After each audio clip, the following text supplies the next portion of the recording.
ভারত হলো মাটির মানুষের দেশ। হরপ্পা মহেঞ্জোদারোর পোড়ামাটির পাত্র থেকে শুরু করে আজকের আধুনিক ডিনার সেট, ভারতের মৃৎশিল্প বা পটারি ভারতের আত্মার সাথে মিশে আছে। চলুন আজ জেনে নেই কিভাবে এই প্রাচীন শিল্প ভারতের অর্থনীতি ও সংস্কৃতির অবিচ্ছেদ্য অংশ হয়ে উঠল। ভারতের মৃৎশিল্পের ইতিহাস 5000 বছরের পুরনো। ঋগ্বেদ ও মহাকাব্যে কুমোর বা কুম্ভকারদের উল্লেখ পাওয়া যায়। মধ্যযুগে পারস্যের প্রভাবে ভারতে ব্লু পটারির প্রবেশ ঘটে। ব্রিটিশ আমলে এই শিল্পে কিছুটা ভাটা পড়লেও স্বাধীনতার পর খাদি ও গ্রামোদ্যোগ কমিশনের মাধ্যমে এটি নতুন জীবন পায়।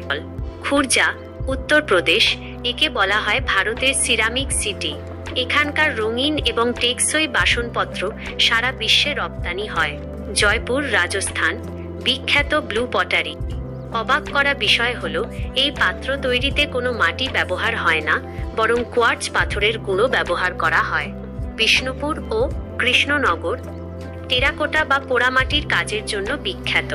এখানকার বাঁকুড়ার ঘোড়া বিশ্বজুড়ে ভারতের সাংস্কৃতিক প্রতীক। অর্থনৈতিক দিক থেকে ভারত আজ বিশ্বের দ্বিতীয় বৃহত্তম সিরামিক উৎপাদনকারী দেশ। ভারতের সিরামিক শিল্প বছরে প্রায় 40,000 থেকে 50,000 কোটি টাকার ব্যবসা করে। ভারত থেকে মধ্যপ্রাচ্য, ইউরোপ এবং আমেরিকায় প্রচুর পরিমাণে সিরামিক টাইলস ও আর্টওয়্যার রপ্তানি হয়। প্রায় 10 লাখের বেশি মানুষ সরাসরি এবং পরোক্ষভাবে এই শিল্পের সাথে যুক্ত। আজকের আধুনিক ভারতে পটারি শুধু মেলা বা হাটের পণ্য নয়। অ্যামাজন বা ফ্লিপকার্টের মতো প্ল্যাটফর্মে ছোট কুমোরদের কাজ পৌঁছে যাচ্ছে বড় বড় শহরে। প্লাস্টিক বর্জন করে পরিবেশ বান্ধব টেরাকোটা কাপ বা কুলহরের চাহিদা রেলে এবং স্ট্রিট ফুড চেইনে ব্যাপক হারে বাড়ছে। সরকার কুম্ভকার সশক্তিকরণ মিশনের মাধ্যমে ইলেকট্রিক চাকা বিতরণ করছে, যা উৎপাদন কয়েক গুণ বাড়িয়ে দিয়েছে।